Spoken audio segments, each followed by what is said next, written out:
So as we all know, our government has banned TikTok and other Chinese applications. And I'd just like to say that I totally support this ban and I will boycott it. I support it and my whole family supports it. And I think every citizen should support this ban without any doubts, because there is nothing more important than our country, our people, our soldiers, our military. In fact आगे भी जो भी guidelines, rules और regulations आएंगे government की तरफ से, उनको भी इसी तरह से सपोर्ट किया जाएगा विद ऑल ड्यू रिस्पेक्ट।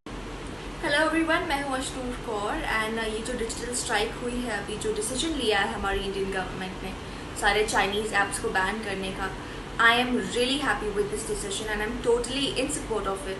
क्योंकि ये जो सारे ऐप्स थे एक बहुत ही अहम हिस्सा बन गए थे हम सभी की लाइफ का, स्पेशली यूथ की लाइफ का।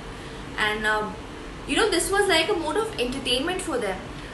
So जो एक major distraction था हम सभी की लाइफ में, वो अभी हट गया है. So we can concentrate on more productive things. हम Indian apps यूज़ कर सकते हैं, उनको एक जरिया बना सकते हैं हमारी entertainment के लिए, जैसे हम बाकी सारे Chinese apps यूज़ करते थे.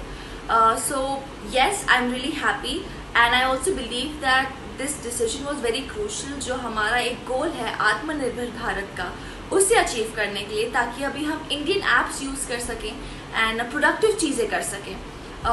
Also yes, as actors your fans expect you to be active on all the platforms. तो कभी कभार मैं भी टिकटॉक्स बनाती थी फ़न के लिए, लेकिन जब से इंडिया चाइना का हुआ है तब से I have been avoiding it and now that this decision has been taken, I am totally gonna oblige to it, I'm totally gonna follow it and I want to encourage all of you as well to please follow it.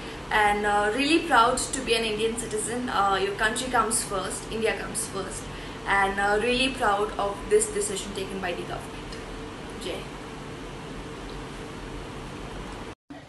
I stand by my country. और ये जो India और China के बीच में चल रहा है, China India को अटैक कर रहा है और इंडिया में चाइना के इतने एप्लीकेशंस और प्रोडक्ट्स हैं, तो हम लोग एक जन नहीं यूज करेगा। लाइक बीच में ऐसा होता है लाइक पीपल वो बॉयकॉटिंग चाइनीज प्रोडक्ट्स और नहीं यूज करे, तो एक दो जन करने से फर्क पड़ता है, बट ये सब चीजों को जड़ से निकालना बहुत जरूरी था और ये हमारे गवर्नमेंट के हाथ में था। तो हमारे गवर्नमेंट ने इसको बैन करके बहुत ही अच्छा स्टेप लिया है and I totally stand by it. और दूसरी बात, चाइना ऐसे नहीं कर सकता है ना कि हमारे ही कंट्री को अटैक कर रहा है और हमारे कंट्री से ही पैसे कमाना चाहता है, बिकॉज जैसे आप सबको पता है आफ्टर चाइना इंडिया की पॉपुलेशन उसके बाद आती है, तो इंडिया से बहुत ज्यादा प्रॉफिट है चाइना को, और जो चाइना ने किया दे हैव टू पे for this. So we are very happy and we all should stand by our country. Thank you.